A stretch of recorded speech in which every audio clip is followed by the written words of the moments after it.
Okay, so good stuff. So today we're going to talk about what we're going to talk about until the end of March. Well, mostly. I mean, this is the beginning of. No, as Winston Churchill said, this is not the beginning of the end. It is not even the. That's the other thing that he says, but perhaps it is the end of the beginning. And that's basically what this is. It's now the end of the beginning. We're going to talk about analysis of variance, which is really what this course is about. This is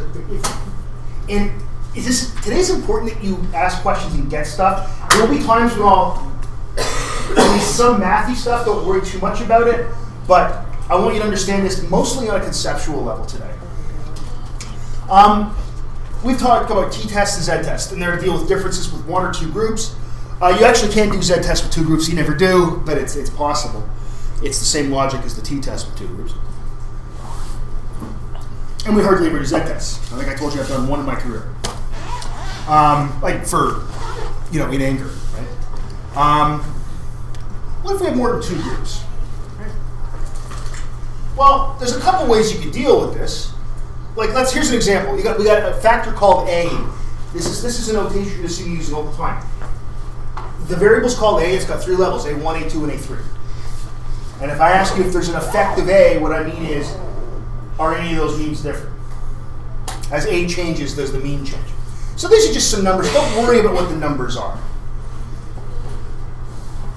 But we have three groups. We have three groups here instead of the regular two groups that we've talked about. Now, what could we do? Well, we could certainly do a bunch of T-tests. You could compare 1 and 2, 2 and 3, and 1 and 3. There's a problem, however. If you do that, your alpha level, you can't use 0.05 anymore. You gotta use 0.05 divided by 3.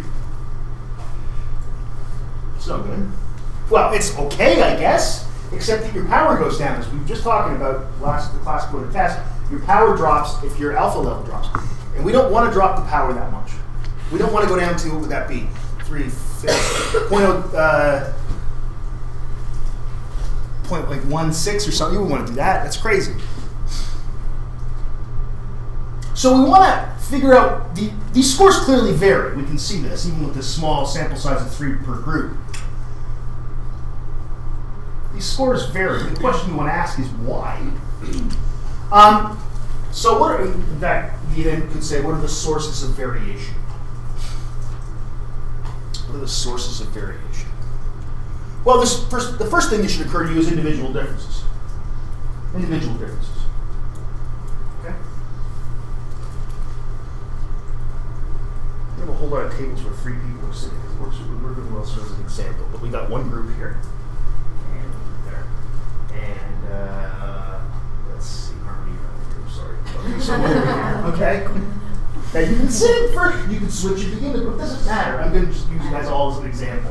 Okay, you guys good? Okay, so we got our 3 groups. Okay, and we have what are the reasons? And let's pretend that those were your scores. I didn't even know what was being measured, so don't feel bad. Well, part of the reason that we have different scores is we have different people. Tom is different than Wendy on many levels. We can think of all kinds of things where Tom's different, but just say, he's Tom and she's Wendy. Those are 2 different people. Same group even. Wendy's different from Jay. Same group. So individual differences is one reason the scores vary. The other reason, of course, is group differences. Now, I don't know what we're using to manipulate what we're trying to do to you guys. I don't know. Different amounts of, let's see. Caffeine. What? Caffeine. Caffeine, that's not bad. Okay, let's go with that. No cups of coffee. 3 cups of coffee before class. 5 cups of coffee before class. Okay. You will shake it, you won't shake it. Okay. Don't worry, caffeine's pretty much safe. You can overdose on caffeine. You know how much caffeine you have to take? But once you overdose on caffeine, you have to drink 80 cups of coffee. It's still, all it's going to do is make your heart beat really fast. It's going to be unpleasant. Be unpleasant. So, So we get the group differences as well. We got no coffee, 3 coffee, 5 coffee, right? Okay. So that's another reason the scores vary. Maybe, I don't even know what we're measuring, but we're giving you different amounts of coffee. So any score equals, overall you're just humans. Any score just means being a person. Then there's the different levels of person that you are. There's the J level, and there's the Ashley level. And there's the Wendy level. Okay? So there's a baseline thing of just being a human, plus there's the group differences and the individual differences. No coffee, 3 coffees, 5 coffees, and then the different levels of coffee. You see that? Does that make sense? That's why the scores vary. Any of those scores, so we could say, let's see, how do we know Mickey's score? Well, there's an average score for a human, and then she's in the 3 group, and she's Mickey. I wish it wouldn't flicker like that. Those of you enjoying the exciting YouTube video are not seeing the flicker, but we all are, and many of us are having epileptic seizures. Okay. Does that make sense? Okay. Or we could make it, here's a nice way to write it. X equals mu, grand mean, plus tau, group differences, plus epsilon, individual differences. Tau for treatment, let's go on. Epsilon for error. So we can't actually, we call it error all the time. It's not really error, not really error. It's not measurement error, is what I'm saying. It's leftover stuff. And the leftover stuff in this case is the individual differences. Okay? So X equals mu plus tau plus epsilon. All right. Questions? It's good so far, right? This isn't that bad? Okay. We call that thing the structural model of analysis of variance. That's what it's called. And it says that X equals mu plus tau plus epsilon, that any score equals the grand mean plus treatment effects plus error. Any score equals the grand mean plus treatment effects plus error. And while this model is going to get way more complicated as the term goes on, it all comes back to this, and it always will. If you understand right now what that says, you'll be fine. If you get that X equals mu plus tau plus epsilon. So any score equals the grand mean plus the treatment effect plus error. Or in this case, error is individual differences, leftover stuff, residual, sometimes you hear people call it that. If you understand that, you are fine. And you will be fine.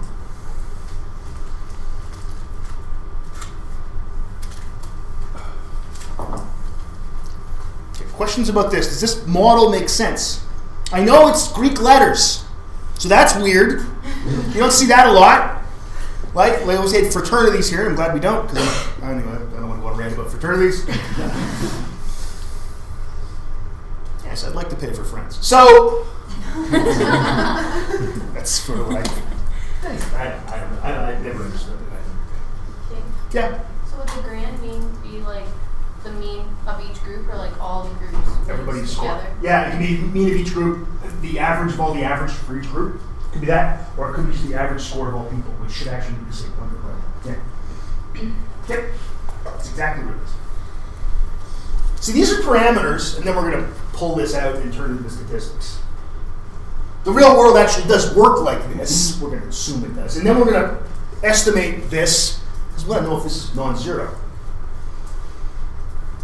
Right, that's going to be our big question.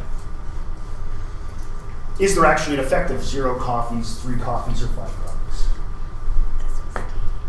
Right? That's what we want to know. We know you're all different people. That's not interesting. Right? No, it isn't. It's not interesting scientifically. We know you're different people.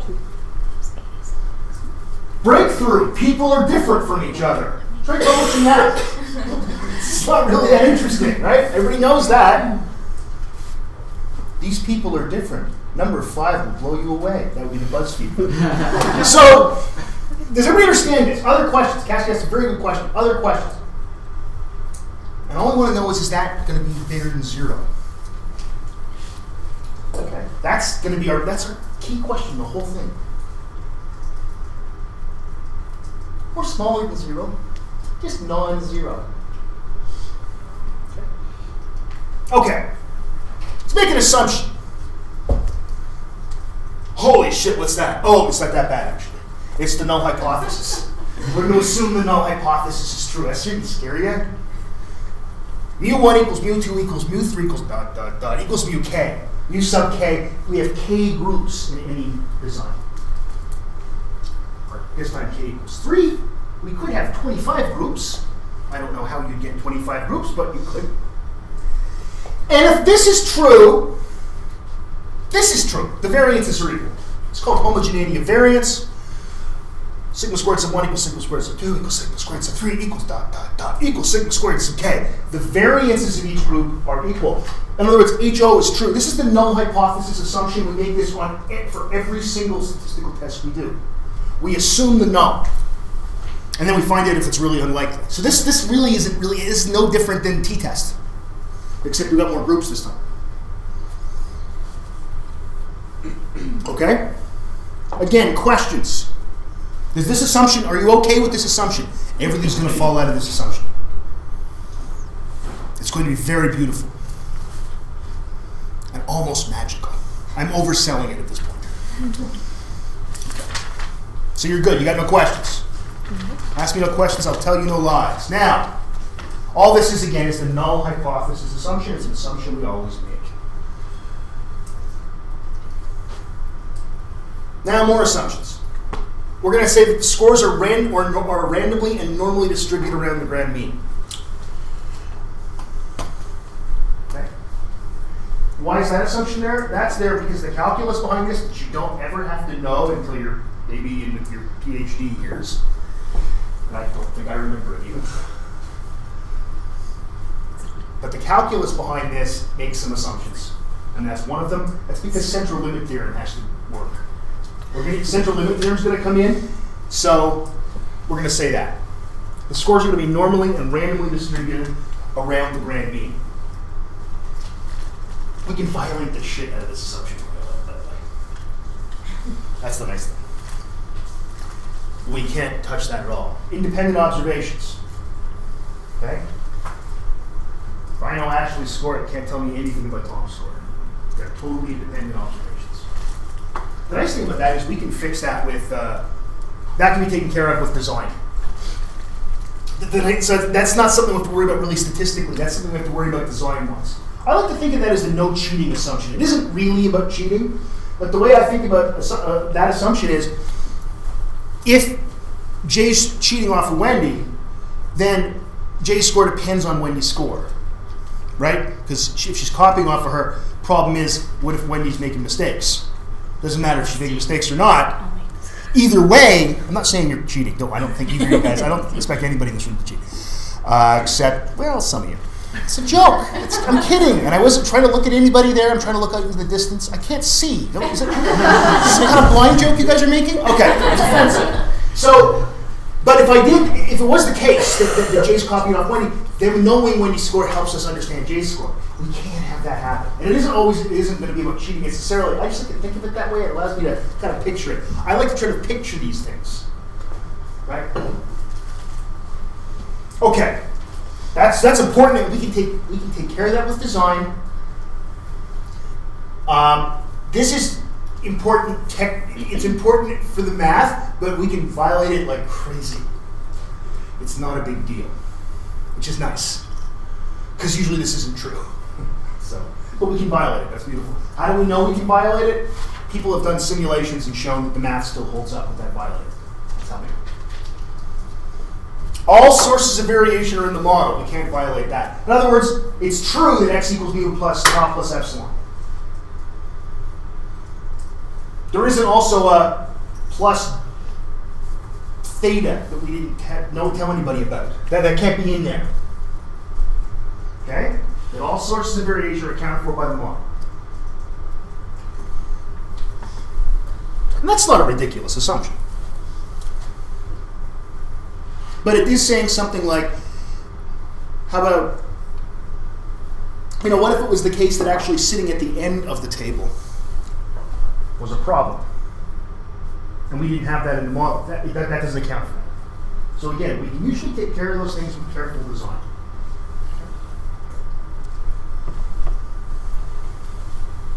Questions so far?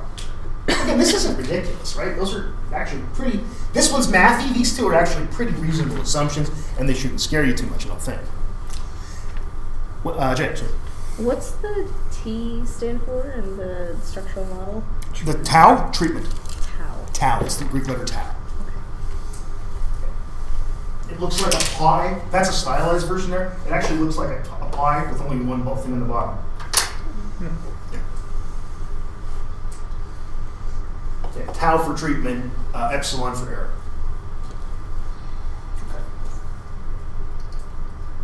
Okay, now it gets a little mathy. But this isn't really that bad. Okay, sigma squared sub 1 is that means is roughly equal to. That's what that kind of wavy equal sign means. Is equal to, this is a population parameter, that's a statistic, one estimates the other. Okay. You accept that, right? And also for 2. That's also true, isn't it? Yeah. You know that standard deviation, variance is equal to, sample variance is an estimate of population variance. That's basically what I've written out here. Okay. Now, so you accept that that's true? Sure. The variance of individual scores, the variance of individual scores. That's why it's sigma squared sub epsilon. Should equal the variance of all the people.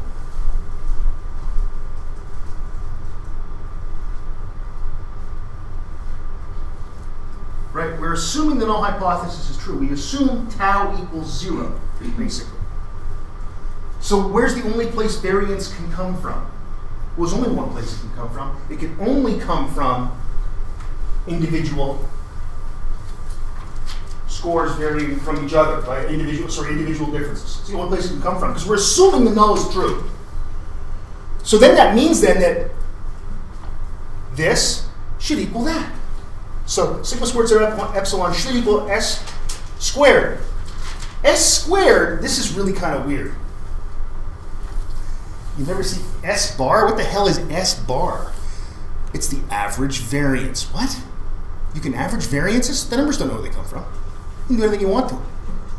You torture the numbers enough, they will tell you anything you want to hear. Okay. S squared sub j divided by k. What the hell? Okay. J is just an index for each group. This is group 1. This is group 2. This is group 3. This is the variance for group 1. We calculate the variance for these 3 guys. That's variance for group 1. We add the variance for these 3 guys. And then we take the variance for these 3 guys. And I'm using guy in the gender non-specific sense. And we divide by 3. We get the average variance. That's why it's called S bar squared. Wow.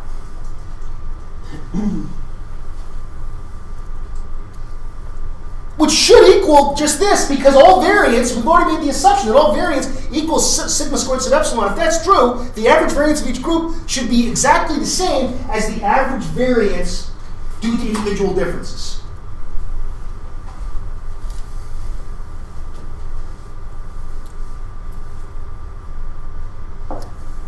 Questions so far? Conceptually, does this make some sense? That the average, if there is no treatment effect, then we've assumed the null hypothesis.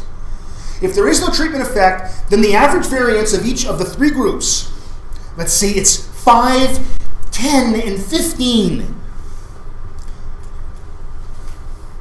Okay? So let's say their variance is 5 for group 1. For group 2, it's 10. For group 3, it's 15. We add those all up, you're going to get 30, right? We're going to divide that by 3, which is 10. That should equal the variance due to individual differences, because that's the only thing where variance comes from. because we've assumed the null hypothesis is true. When the null hypothesis is true,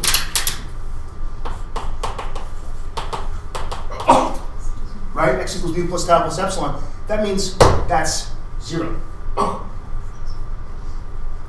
So where's the only place variance comes from? Right here. Okay. Questions? Okay, this is good. This is good. Yes, Jay, question. Can you explain the S, the one with the bar? Because like I thought S it squared was bar like sub J. Yes. Okay, the J is just group one, like one group number. Oh. Okay.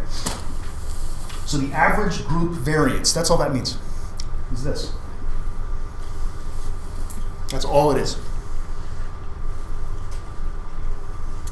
So the S squared is just the variance of each individual one, I guess? Mm-hmm. Okay. Yeah, the overall variance, but it should equal the average of those three because there's no effective groups. Right? We're assuming. What's the K? The constant? K, no, not in this case. Oh. K is the number of groups. There are K groups in the study. There are K groups in the study.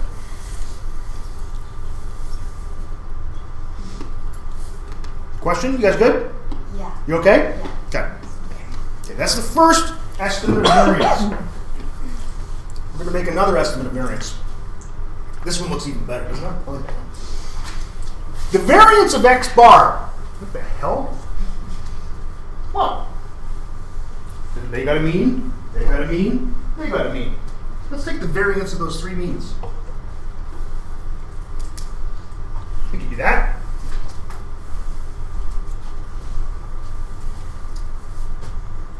Oh, look at that. Variance of x bar. You know, that actually, by the central limit theorem, equals sigma squared over n, doesn't it? That's the thing. We know that. That's the central limit theorem. There are reasons I want you to memorize certain things. I don't know why I put my hands around my mouth when I say that.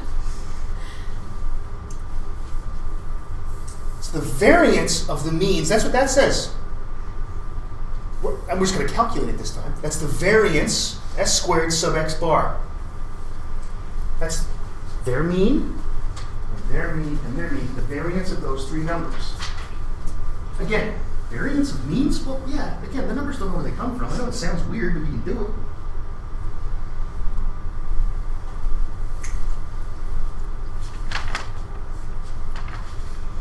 And all variance in this, we've assumed, is just due to error.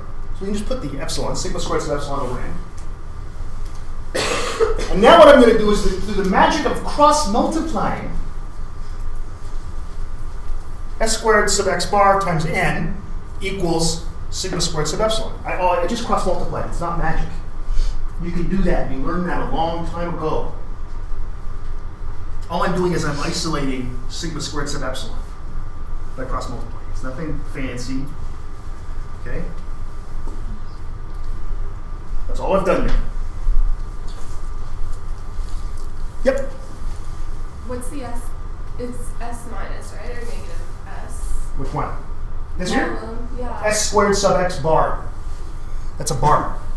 It's the variance of the three group means. How would you So if I calculate was, plugging numbers. How would I do that? Sure. Let's say their mean is, okay, we haven't do this so it works. Just a second. Make the variance equal 10. So equal 10. So 10 apart roughly. So make the mean 10. And we'll make the variance. Okay, so the means, okay. These guys have a mean score of 0. I'm doing this in my head as I go along, so to make this work. So let's hope this works. Of 0, their mean is 10, and their mean is 20. Okay? That's their average score of these three guys. Average score of these three guys is 0. Average score of these three guys is 10. I'm so serious left there.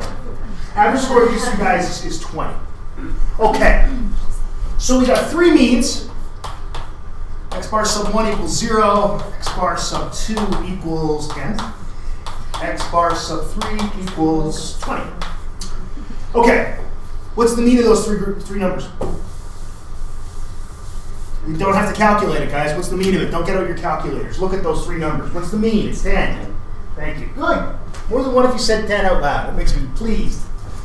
Okay, so we know the means, the overall, we'll call that the grand mean, equals 10. So we're going to calculate the variance, x minus x bar. We're doing the variance of means. By the way, that's what's weird, right? That 0 and that 10 and that 20 are actually made up of 3 scores each. But again, the numbers don't know that. They don't care. So really, it's actually x bar sub j. What's that? K groups. I know it's, yeah, n minus 1, k minus 1. So we got, let's see, 0 minus 10 squared plus 10 minus 10 squared plus 20. Minus 10 squared all over 2, which equals 200 over 2, which equals, I screwed this up. I wasn't thinking it was squared units, which makes it 100. Well, it's actually okay. That's okay. We're gonna, yeah, they should be equal. They're not. Ooh.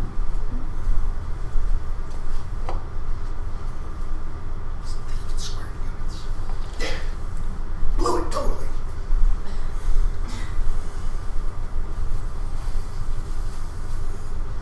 Yeah, the standard deviation equals 10. Damn it. Not the variance. Idiot.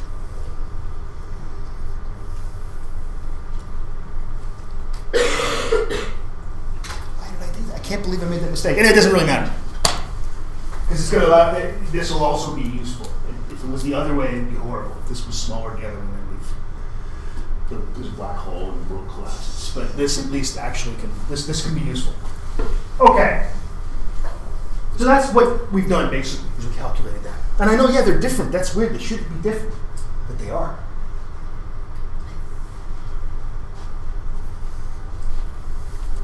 So what we now have is two estimates of sigma squared sub epsilon, two estimates of error variance. We have this thing, which is the average variance. Oh, you know what that is? This is mean squared treatment. You guys get to analysis of variance in 2126? Yes or no? Yeah. A little bit, right? But Dwayne didn't go way into it, did he? No, he's not supposed to. That's fine. He's not supposed to. That's not what that course is about. But he did talk about it in sort of broad strokes, right? That's good. I had Casey. I had Casey. Hey, what did she talk about it? Yeah. Yeah, but in pretty broad strokes kind of thing. We did do like some. Did some calculations. Yeah. Good, that's fine. So you've heard the term mean squared treatment before. Yeah, well that's what that is. And that's mean squared error. That's where they come from. In our case, our mean squared treatment is 100. And our mean squared error was only 10. Right? Wow. Cool. They're both supposed to be equal. And they should both equal sigma squared sub epsilon. They should. If the null hypothesis is true, these should be equal and that should be equal to this. Because they're this, they're both that. We have two separate estimates of error variance. There's a reason this is all called analysis of variance, because we're looking at where variance comes from. You know when you were little and you asked your parents, Mommy, Daddy, where does variance come from? And they said, we'll sit you down and we'll talk about it when you're older. So if HO is true, the expected value of mean squared error is sigma squared sub epsilon. And if HO is true, the expected value of mean squared treatment is sigma squared sub epsilon. In other words, they should be equal. If HO is true, those two things should be equal.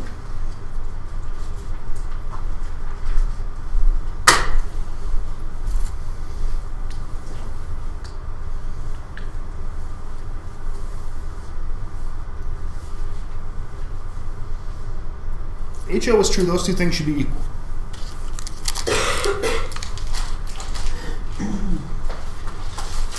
Questions? Isn't that neat? They should be equal. The variances should be equal if the means aren't different. That's how we got there. That's why this works.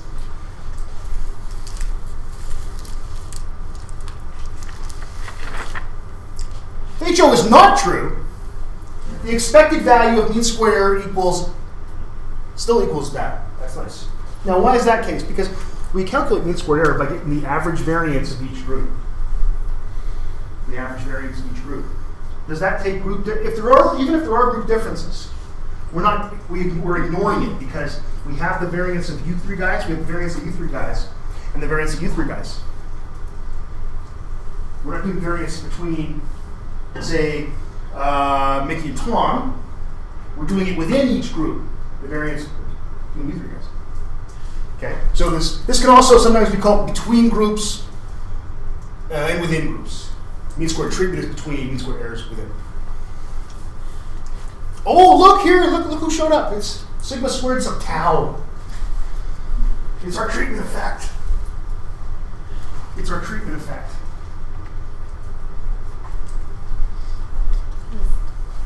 The expected value of mean squared error is less than the expected value of mean squared treatment. Look at that. Why? Tell me why. It's going to make a reference to a song that none of you have ever heard, so I decided against it. I don't know why I even said that out loud. Why is the expected value of mean squared treatment greater than the expected value of mean squared error? Because you're adding something? Mm-hmm. That's true. Why exactly? Okay, these are the same. Why is this? What? Can't this be negative? Can't n times sigma squared sub tau be negative? Not if you're squaring it. Not if you're squaring it, exactly. It's a squared quantity. It must be greater. What does it mean? What do you think it means if actually mean squared treatment is less than mean squared error? Because it can happen when you calculate stuff. It actually can happen. What do you think that means? Why do you think that such a thing could happen? I'm reaching here. I'm reaching. I'm not expecting you necessarily to know this, but one or two of you might get it. Go on a limb. Take a chance. What's the question? The question is the following. What would it mean if mean squared treatment is actually less than mean squared error? When you calculate it. What could that mean? Don't worry about your notes. There's nothing to see in there. Well, there is actually, sort of. But don't worry about the calculation part of it. Tom, please. Sigma sub tau is the root of a negative number? Yeah, how's that possible? I don't know. Yeah, it couldn't be. Yeah, see, you're thinking too literally, too mathematically. You're thinking this could be an imaginary number, and it can't be. It's a neat answer, but that can't be true. How could that happen? Well, that wouldn't it mean if this was less than this, wouldn't it mean that this just simply wasn't true? Would mean that sigma squared sub epsilon plus n times sigma squared sub tau didn't equal mean squared treatment, like it equals something else. The only way that can happen is if we violated an assumption. So let's say, what assumption violated? I don't know. How about independence of observations? How about homogeneity of variance? Could be any of those. When you get a mean squared treatment that's less than your mean squared error, you should look at it and go, oh, that's bad. Now, if it's just a little bit less, it's no big deal. If it's like an order of magnitude less, so like a tenth the size or something, you should go, that's not good. That can't be true. Either I made a mistake with the math, and of course, if you are SPSS, then you don't make mistakes with arithmetic. So it makes you think of what an assumption was violated. Okay. And it's probably going to be independence of observations or homogeneity of variance. Okay. Now, so what happens? If we divide mean squared treatment by mean squared error, which is exactly the opposite of what I have written here, I should say mean squared treatment divided by mean squared error, we would have some estimate of how much extra variation mean squared treatment is measuring. Again, that's that typo. Well, it's a mistake. It should say mean squared treatment divided by mean squared error. Not mean squared error divided by mean squared treatment. I looked over these damn notes last night and this morning, making sure it was all fine. It's not. Mistake. If we divide mean squared treatment by mean squared error, which is not what it says here, idiot. Yes, I'm making references to a movie that's 10 years old. My God, you were children when Napoleon Dynamite came out. That's amazing to me. Grade 6 French class. You were little children. You were like in elementary school when that movie came out. Wow. I was like, I wasn't even 40. Christ. Okay. Still, that movie holds up. It's still funny. Going back and watching it again, it's, because it's timeless, right? There's that whole, you don't know what year it is, because they're listening to 80s music with 70s clothes, and it's just great. It's funny as hell. Anyway, you see what I'm saying here? If we divided mean square treatment by mean square error, we'd have some estimate how much extra variation mean square treatment is measuring. And that's what we're trying to do. In other words, we have tau.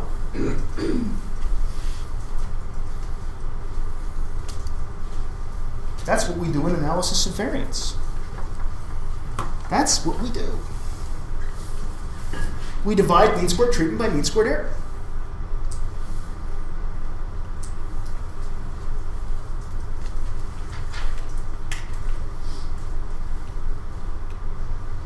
And we're going to get an estimate of sigma squared sub tau. And I'm just going to call it tau. This isn't a math class. It technically isn't just tau. It's sigma. It's actually n times sigma squared sub tau. I don't give a shit. I don't care. What I'm saying here is that I'm just going to call it tau because for our purposes, it's measuring the size of the treatment effect. And this is a tool for us. We aren't statisticians. We're psychologists that use this because we have to. We have to do something. We can't just say, oh, those look different. Because then we'd be in the humanities. Which I have nothing against, by the way. I like a lot of those disciplines. A minor in history. I don't actually have a minor in history. I never told the registrar at Western that I had all these credits in history. Had I done that, I'd have a minor in history. But I don't even have my diploma anymore for my BA or my master's. I left them on my front porch in Toronto when we moved. My PhD at home, that's fine. I still have that, but I want to get it back, right? So I download the diploma replacement form. Okay? For Western, it was cheap. It was like $20. It's like, oh, cool, $20. And I remember my student number and the whole thing, no problem. For U of T, for my master's, which, was kind of like getting into grade 8. Didn't really feel like anything. It was like I went back to the lab the next day. It's like $85. I'm not paying him $85. Anyway. I haven't given enough of my life to the University of Toronto. My undergrad degree would be cool to have, though. I have the degree. Anyway, I'll stop talking about this. The point is, this is how analysis of variance works. It's kind of neat.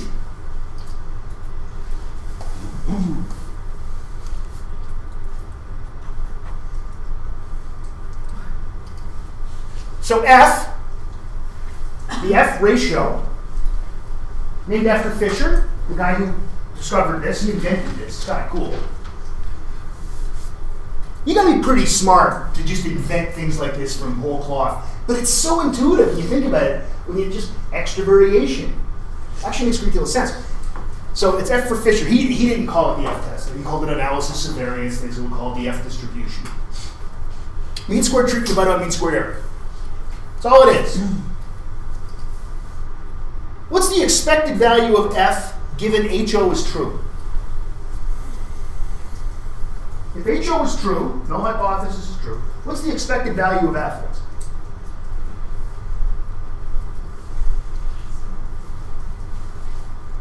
What would it be?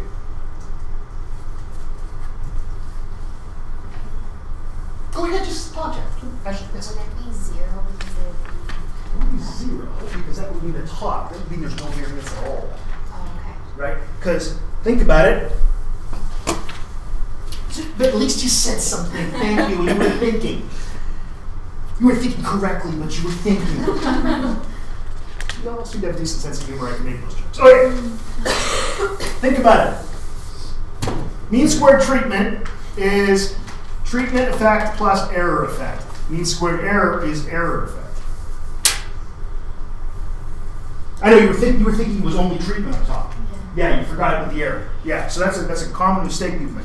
Now look at it. HO is true. What does this quantity equal? If HO is true, if HO is true, what is tau plus epsilon over epsilon? 1. Yes, sir. Why? Tell me, Lucas, why? Because at the top it would only be epsilon. Yeah. Because tau is 0, so it's epsilon over epsilon. Epsilon divided by epsilon is 1. 6 divided by 6 is 1. Chair divided by chair is 1. A thing divided by itself is 1. A George divided by himself cannot stand. It's a Seinfeld reference. If you got it, I don't care. It was for me. What's the expected value of f if HA is true? It's a little harder. Greater than 1? Yeah, that's right. We can't say anything else. Can't be great. It's got to just be greater than 1. Because this must be non-zero, then, because HA is true, and it can't be a negative number. Now, look at that again. Remember I said, could this be negative? It shouldn't ever be. Theoretically, it can't be, but it does happen, and it happens because we violated assumptions. That means when the assumptions are violated, the math doesn't work. Okay.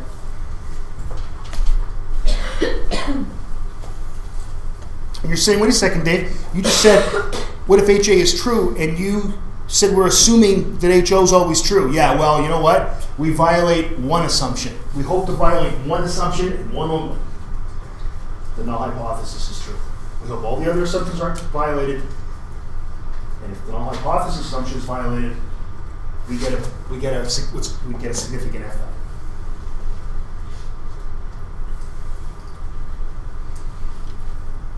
If HO is true, mean squared treatment divided by mean squared error, I did it right that time, will be distributed as F with 2 degrees of freedom. Degrees of freedom for treatment and degrees of freedom for error. So we have 2 sets of degrees of freedom. Well, what? How could that be? Well, think about it. For the top variance, we've made an estimate. And for the bottom variance, we've made an estimate. So we have 2, the top, the numerator, denominator, right, of the fraction. We've made 2 estimates of variance. We have to get 2 sets of degrees of freedom.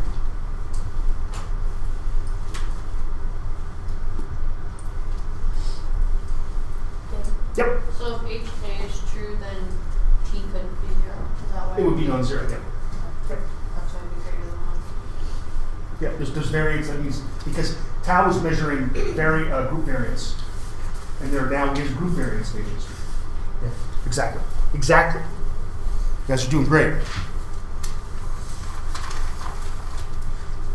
So if it's not distributed this way, it's distributed some other way. In other words, if we get a really big F, if that F is really unlikely, if we get a really low probability, we say, oh, it's not that. That must mean that this is true. And we can publish things and get promoted and tenured and, you know, maybe eventually get a sabbatical and retire someday. I'm getting ahead of myself a little. I can't wait for my sabbatical. I think about it every day. I literally think about it every day. I think about things like I drop John at school and I think, I gotta go to work. Not next year. I'm gonna go home and start drinking. No, maybe some days. Never before 9. I have a rule. Literally, I have a rule. I never drink alcohol before 9 o'clock in the evening. Because I have a drinking problem. And it's a way to control it. That was a joke. Before 9 a.m. you thought? I would violate that assumption when camping.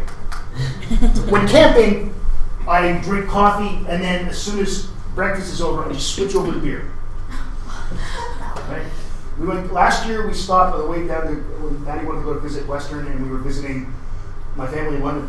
We stopped to camp one night, and I brought a case of beer with us, 24 beers. And in the morning, Isabel was looking, and she said, "How many beers did we bring?" I said, 24. She said, "But there are only 3 left." I said, "Well, you had a couple, and Maddie had a couple." She said, "So if that's 4, how many did you?" I said, "I had 17 beers yesterday."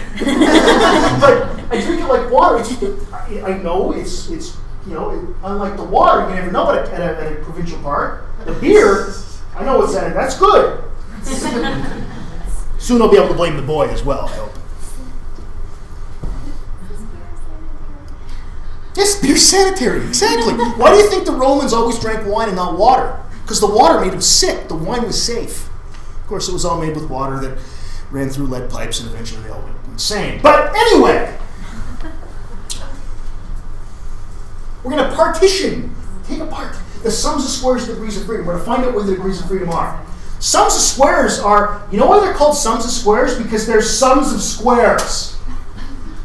You add up squared numbers, hence the name. Sum of squares total. What's sum of squares total? Well, that's going to be each score minus the grand mean squared. And then we're going to add them up. Equals sum of squares treatment, this mean minus the grand mean, plus this mean minus the grand mean, plus this group's mean minus the grand mean. We're squaring that score. And then sum of squares error. That's the leftover stuff, the individual difference. Okay, so your score minus your group mean, plus your score minus your group mean, then we're squaring these, plus your score minus your group mean, plus your score minus the group mean, plus your score minus your group mean, plus your score minus your group mean. We're squaring them all again, remember? Then we come over here, and there's a pattern developing, I'm not going to say it again. Okay? Now there's a certain number of degrees of freedom. The total number of degrees of freedom for this whole design, this whole research design we've developed here, testing something to do with coffee. I don't know what it is, but at least Jay gave us an independent variable, something to do with coffee, has how many degrees of freedom? Well, it's going to have sum of squares total. It's just a big variance, right? So it's going to have n. We're going to call it big N. I know that's usually used for population. Then we have to use that's going to be used for sample analysis variance. Big N minus 1. Our case is going to be, let's see, that 9 minus 1. Let's see, just doing that. How do I? Oh, that's 8.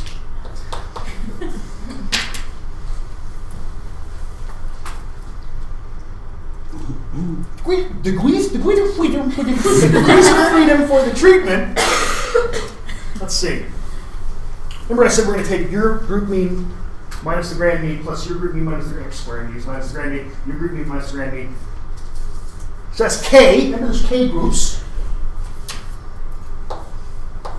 And we had the grand mean in there, so we had one thing we fixed, minus 1. Let's see, in our case we got 1, 2, 3 groups, minus 1, so we're going to carry 2.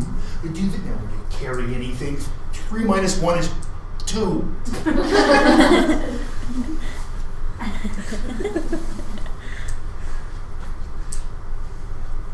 Okay, then for the final one, for the degrees of freedom for error, that's individual differences. Remember, it was each person in their group minus their group mean squared. And then we did it for each group. So how many people in each group? Well, we're going to say it's little n. How many degrees of freedom do we have within each group? Because, well, we've subtracted, we fixed one thing, their group mean. How many groups do we have again? 3. Yeah, or K.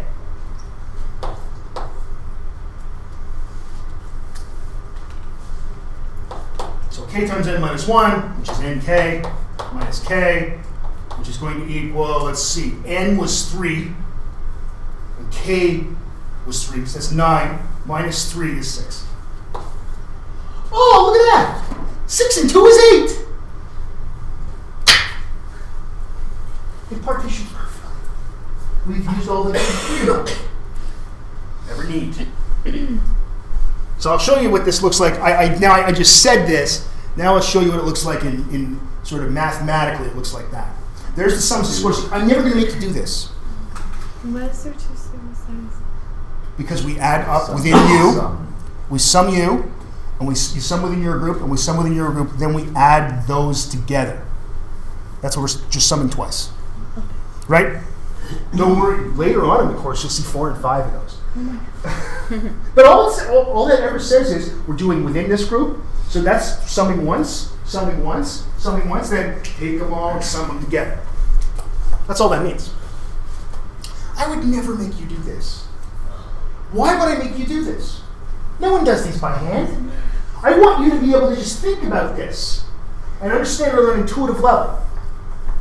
This is going to have n minus 1 degrees of freedom, that's sum of squares total. This is going to have k minus 1 degrees of freedom, that's sum of squares treatment or sum of squares between groups, you might recall. And this is going to have big N minus k. Wait a second, Dave, you said it was little n times k minus k. Well, little n times k equals big N. Right? Little n is the number of subjects within each group times the number of groups. Well, that sounds like the same thing. That's why it's big N minus k. Okay.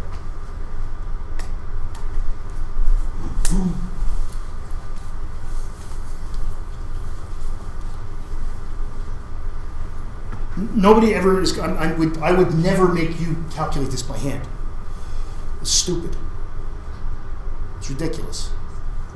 Now, I will tell you something that you can do analysis of variance like this. You can do it with, if you set it up in SPSS, the way you'd set that up is you would have a group, a variable called group, and you would have a variable called dependent variable called dv.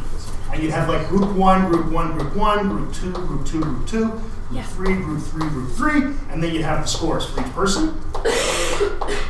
Okay? And then, so if you want to try this with analysis of variance, with SPSS, then you use the ANOVA procedure, the drop down, like you select it from the menu. And what you're going to do is say that the response variable is dependent variable and the explanatory variable is group. I think that's how it works. I mean, I know that's how you set up the data set. I think they're called response and explanatory. I don't think they're called independent. Pretty easy. You could also do it with, if you want to do it with Excel or Google Docs, you set up a spreadsheet.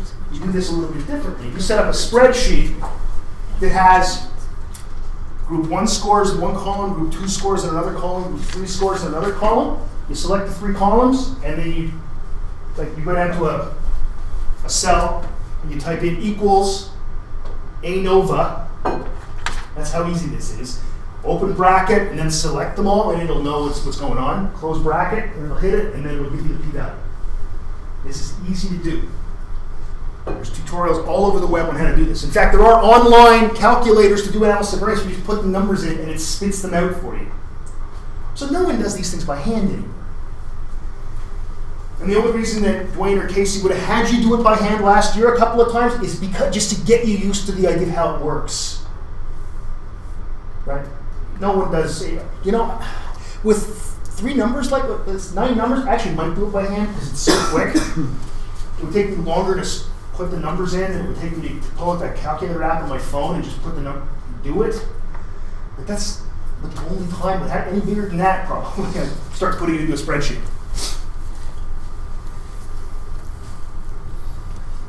Okay. What we get at the end of this is what's called an analysis of variance summary table, or an ANOVA summary table.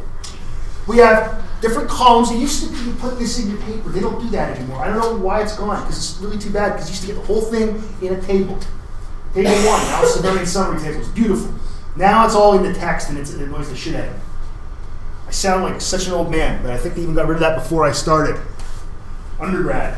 So you read old papers, and they have these things, and it's nice.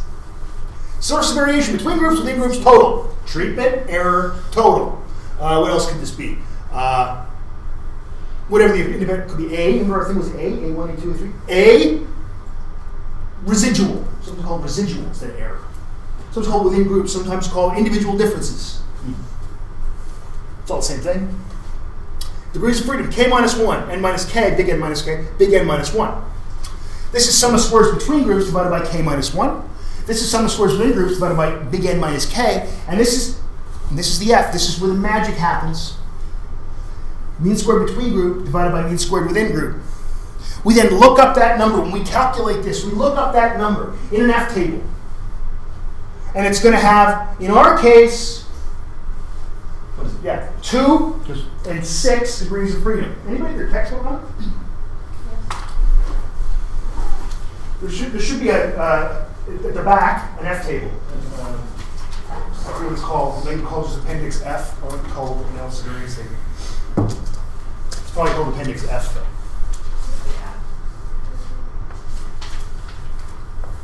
Appendix NCF? I don't know. Appendix critical values. Yeah, F critical values. Yeah. Okay.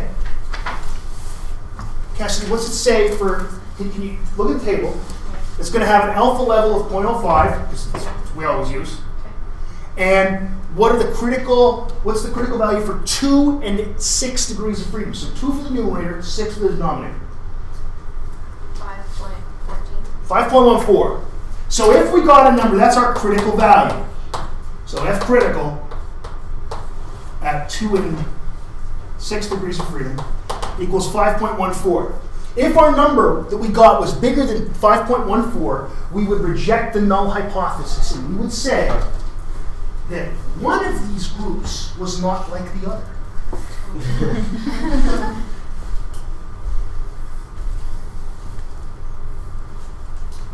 But that's all we'd say. We can't say which group was different from the other.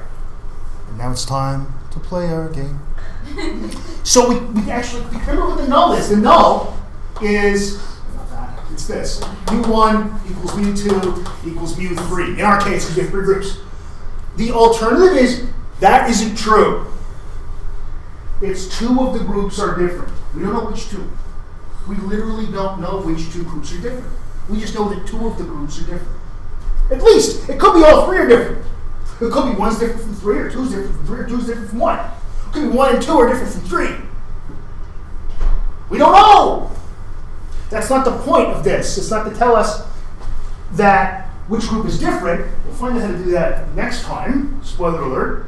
But the important thing to know here is that what this is saying is that, so that's the null. All it says is 2 of these groups are different. And if this was the control group with 0 cups of coffee, and then we took a look at a graph, this is how you interpret this kind of thing. You look at a graph like a histogram or something, you see these 2 groups are much higher than this one, you probably go, yeah, it's probably that having caffeine affected, so our kind of variable was, perhaps after class you guys can all have a running race. Having any caffeine at all affected their sprinting speed. That's all I had. I couldn't get any. So it's the number when it's less than 5.14. The groups are not different. Yeah, then they're not different. Yeah. Okay. Yeah. Because that's the critical value. And you're saying, wait a second, if you said if HO was true, it's going to equal 1. Yeah, but we want to be like 95% sure. The 0.05 thing, right? 0.05. So that's basically how you would do this. That's how you would interpret analysis of variance. It doesn't tell you which groups are different. It just tells you that the groups are different somehow. But you don't know how. And that's okay. Because there are ways to deal with that. Sometimes they're design things. Like I said, if you took a look at this and said we've got a control group and 2 experimental groups and they both look way bigger than this, we just stop and go, yeah, it's fine. That's what we expected. Nothing wrong with that. But ANOVA is to find a pattern in your data that is different from them all being the same. It's not going to tell you about which groups are different. But there's a way to do that. Do you have any questions about this? Spence first because he hasn't asked as many as Jack. I just can't remember. What does the NS stand for? What does the what stand for? The NS. Mean square. Means Yeah. Jack. Can you explain the transition from nk minus k to n minus? Oh, I can actually prove it to you. Okay, that would be This is fun. I don't get to do simple algebra very often. Yes, there's something wrong with me. This is fun. Okay. Little n minus 1 times k. So let's expand that. It's going to equal kn minus k. Right? And I'm saying that this equals big N minus k. Right? So big N minus k. What does k times n equal? Think about it. It's the number of groups times the number of observations in each group. Isn't that the total number of subjects? Okay. So it's just another way of writing it. That's all it is. It's one of these things where I kind of like thinking of it this way, of little n minus 1 times k, because it reminds me that it's your variance and your variance, it just reminds me of that because it's got multiply times k. But frankly, you never see it done that way in a textbook. It's always big N minus k, and that's why I have that there too. You know, but I actually prefer it the other way. But they're equivalent. It doesn't matter how you do it. So what would the actual numbers be like from the numbers? For our case, Like sure. 3 times. Well, in our case, k times n. Look, k was 3 times 3 is 9 minus 3 is 6. Or we would have big N, which is 9 minus 3, which equals 6. The same thing.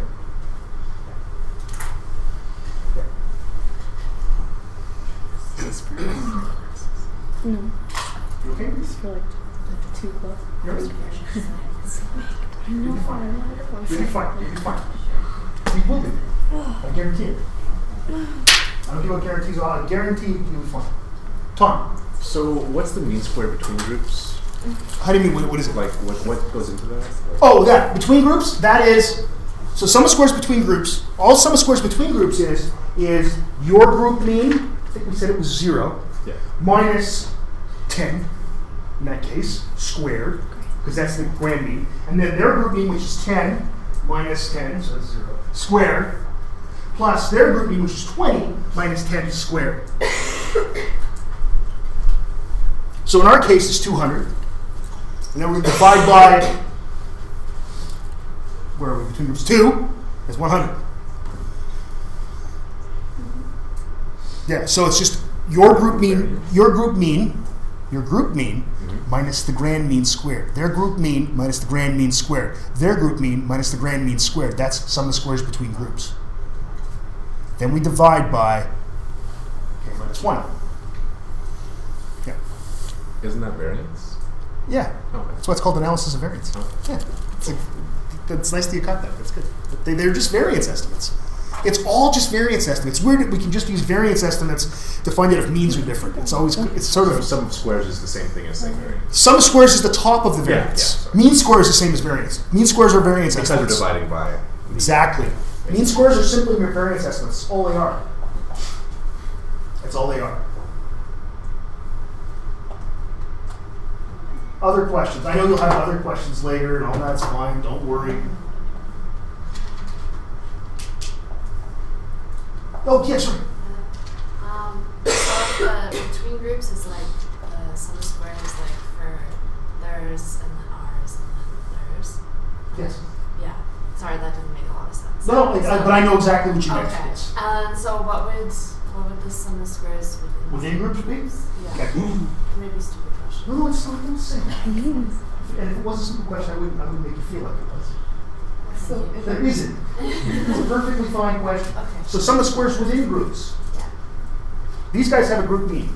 Theirs was 0, right? Yeah. Let's pretend we have scores of 5 and 0 and minus 5. Yeah. Okay? Let's have a sum of 0. 5 minus 0 squared. 0 minus 0 squared. Negative 5 minus 0 squared. So that's what? 25, that's 50. Now yours was 10, right?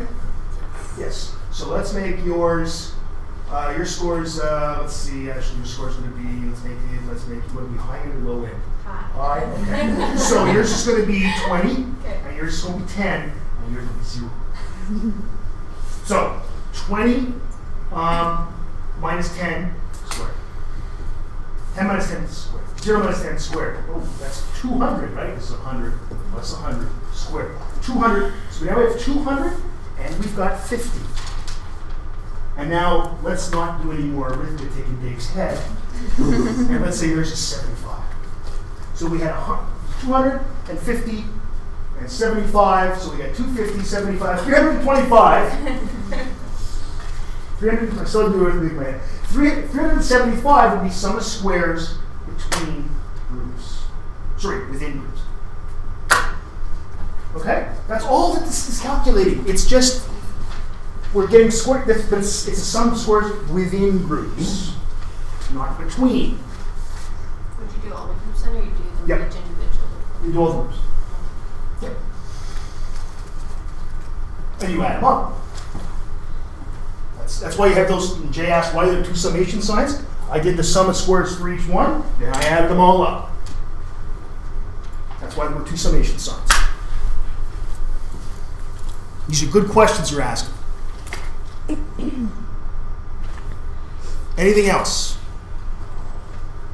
Tom? I'm not quite sure why the degrees of freedom for within groups for MS is n minus k.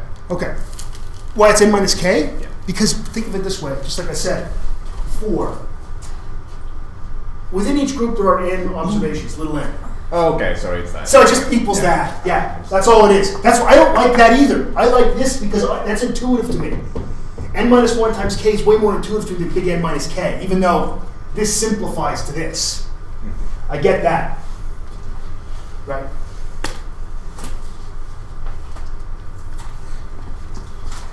All right. Other questions? I think you guys are going to be okay. I know your brains are full. We'll stop now. Thanks, guys. You have that quiz on Tuesday, right? Yes. Okay. Is it just what, well, like,